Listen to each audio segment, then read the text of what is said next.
Bismillahirrahmanirrahim. Assalamualaikum warahmatullahi wabarakatuh. Salam sejahtera untuk kita semua. Yang terhormat Bapak Muhammad Ari Prayoga SPD MPD dan teman-teman semua yang saya banggakan. Puji syukur kita hanturkan kepada Allah Subhanahu wa Ta'ala, dan tak lupa sholawat serta salam selalu tercurah kepada Nabi Muhammad SAW.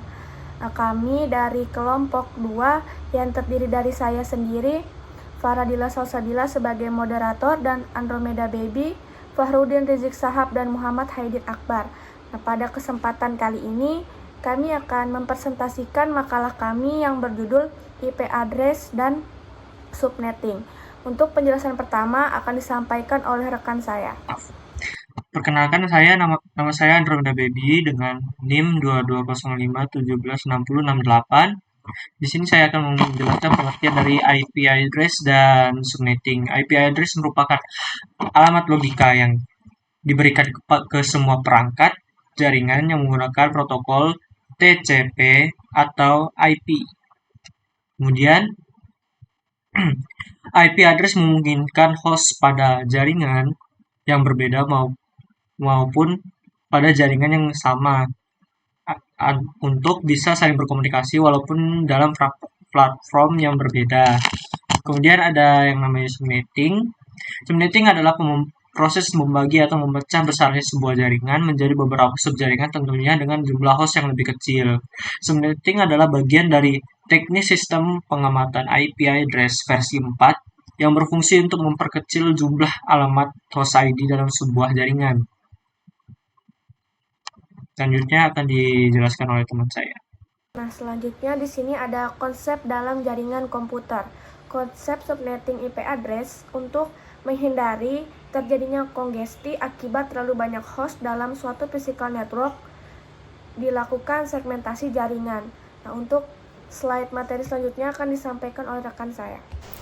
Ya, perkenalkan, nama saya Muhammad Ari Sahab. Saya dari kelompok 2 ingin menjelaskan tentang cara penggunaan IP address dan subnetting. Jadi kita langsung saja masuk ke pembahasannya. Nah, di sini adalah halaman utama. Gambar ini adalah halaman utama dari aplikasi untuk subnetting, yang mana di dalam halaman utama tersebut terdapat dua aktivitas bagi user berinteraksi dengan sistemnya. Nah, itu sistem manual dan sistem otomatis. Nah, yang sistem manual adalah cara penggunaan sistem manualnya, yang mana pilihan manual adalah urutan langkah proses manual sebagai berikutnya. Pertama, kita klik combo box, jumlah departemennya, pilih jumlah yang dibutuhkan, baru klik opsi radio button dan pilih secara manual, baru inputkan IP address yang akan disubnetkan, baru inputkan juga nama departemen pada string grid yang tersedia, baru inputkan jumlah PC masing-masing departemen yang terdapat pada string grid. Baru pilih auto, dan ini adalah pilihan yang opsi kedua, itu otomatis. Nah, kalau pilihan otomatis ini urutkan angka pilihan otomatis tidak jauh beda dengan proses manual, hanya saja pada pilihan otomatis user tidak diharuskan menginputkan IP address yang langkah-langkah proses sebagai berikut. Yang pertama, kita klik combo box ke jumlah departemen, pilih jumlah yang dibutuhkan, baru klik radio button otomatis, baru inputkan nama departemen pada string grid yang tersedia, baru inputkan jumlah PC masing-masing departemen yang terdapat pada string grid. Nah, selanjutnya adalah pada halaman utama terdapat beberapa komponen input jumlah departemen yang dipilih manual maupun otomatis. Nah, semua dikumpulkan dalam sebuah group box. Nah, yang diberi nama IP system. Nah, pada bagian input sistem terdapat pada dua komponen, yaitu combo box yang digunakan untuk menyimpan list jumlah departemen, radio button digunakan untuk menentukan pilihan sistem secara manual maupun secara otomatis. Untuk lebih jelas bisa dilihat pada gambar seperti ini. Nah, ini gambar kita bisa pilih antara otomatis maupun manual. Nah, yang selanjutnya adalah pada pilihan manual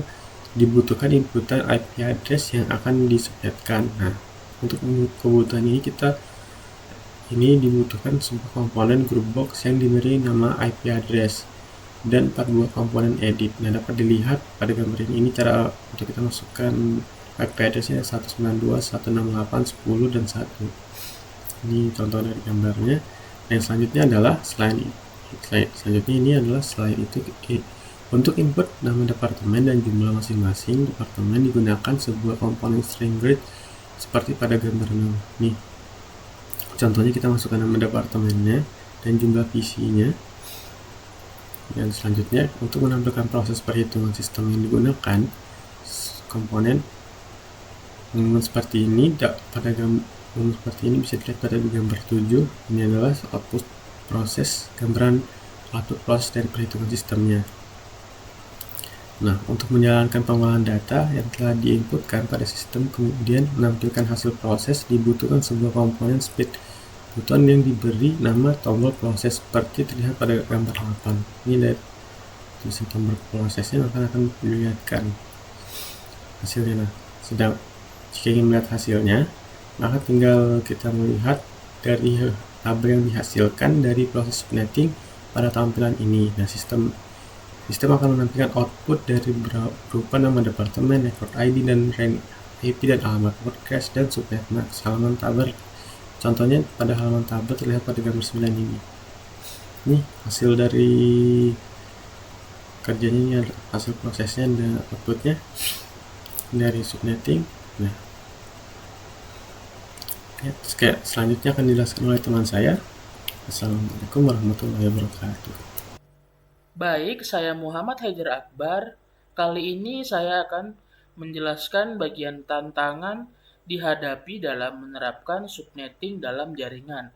Yang pertama, ada tentukan jumlah subnet yang dibutuhkan.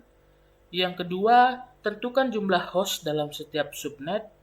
Yang ketiga, tentukan panjang subnet mask menggunakan notasi CIDR, yaitu Classless Interdomain Routing.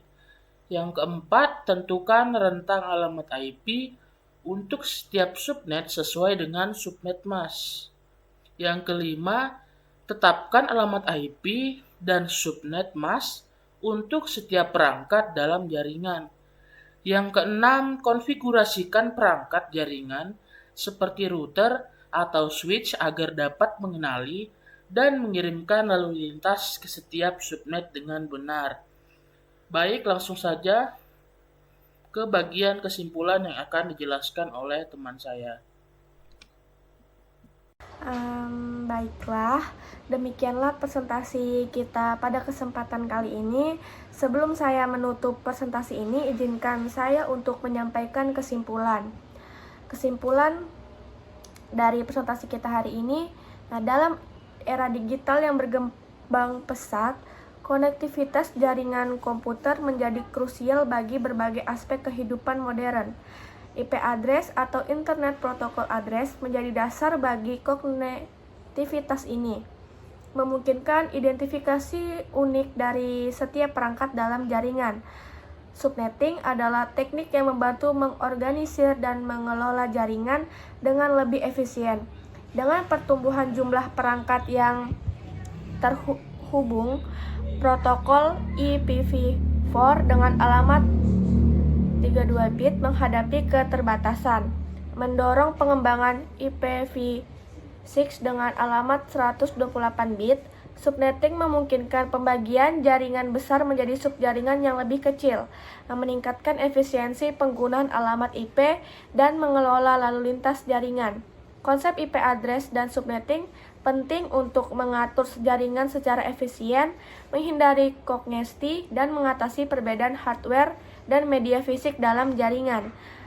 Dengan pemahaman yang baik tentang konsep ini, pengelola jaringan dapat meningkatkan efisiensi dan mengatasi tantangan dalam menerapkan subnetting.